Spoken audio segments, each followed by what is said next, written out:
नमस्कार, world news service से मैं आलोक शुक्ला एक बार फिर हाजिर हूँ देश दुनिया की खबरों के साथ। वित्त मंत्री निर्मला सीतारमण ने की पीएम मोदी से मुलाकात।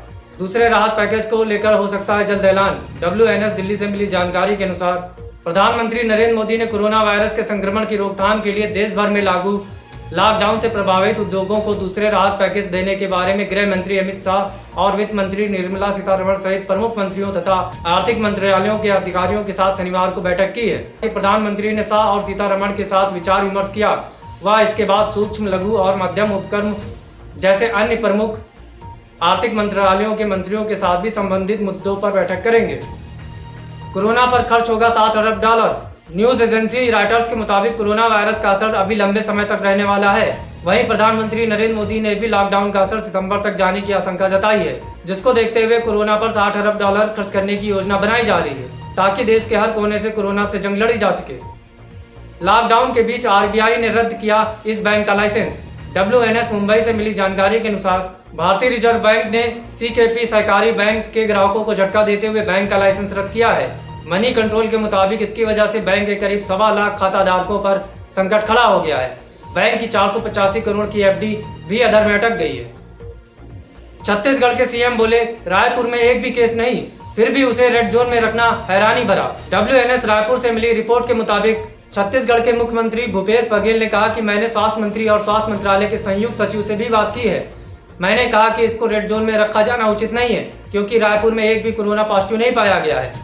रायपुर को ग्रीन जोन में होना चाहिए। मुख्यमंत्री ने कहा कि हमें जवाब मिला है कि रिपोर्ट देखने के बाद मालूम पड़ जाएगा कि क्यों ये रेड जोन में है। वह जिस भी जोन का हकदार है उसे उसमें रखा जाएगा।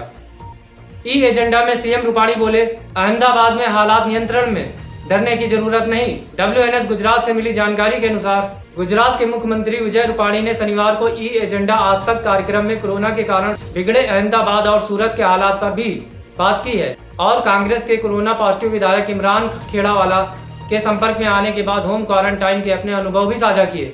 उन्होंने स्वाइन फ्लू को कोरोना से खतरनाक बीमारी बताया और यह भी कहा कि इससे डरने की जरूरत नहीं है। तानाशाह किम जोंग पर सस्पेंस खत्म, 20 दिन बाद आया दुनिया के सामने।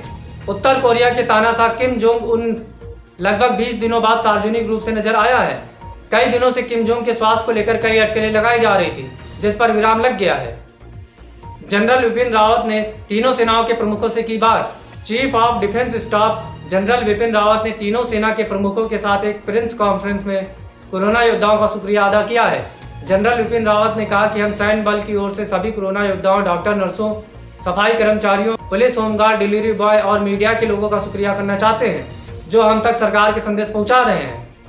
कांग्रेस ने तीसरे लॉकडाउन पर उठाए सवाल, पूछा पीएम मोदी क्यों नहीं आए सामने। WNS दिल्ली से मिली रिपोर्ट के मुताबिक कांग्रेस ने तीसरे लॉकडाउन को लेकर सीधा प्रधानमंत्री नरेंद्र मोदी पर हमला बोला है। उन्होंने कहा कि पहले 2 लॉकडाउन की उन्होंने खुद घोषणा की, लेकिन तीसरा लॉकडाउन लागू करते समय वह सामने क्यों नहीं आए। इसका देश उनसे जवाब चाहता है।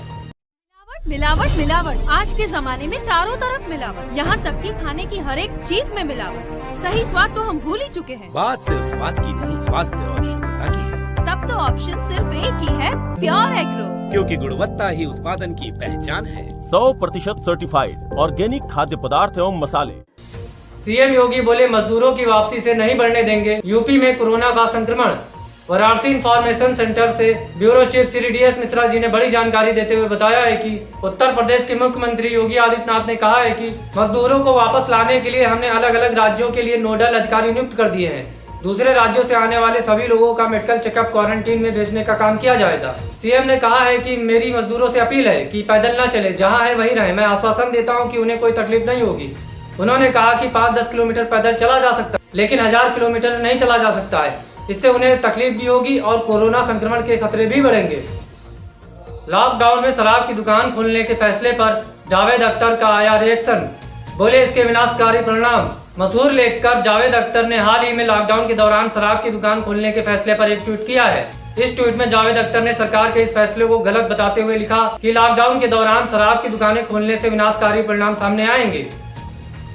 ऋषि कपूर ने लॉकडाउन में शराब की दुकान खोलने की किया था मांग।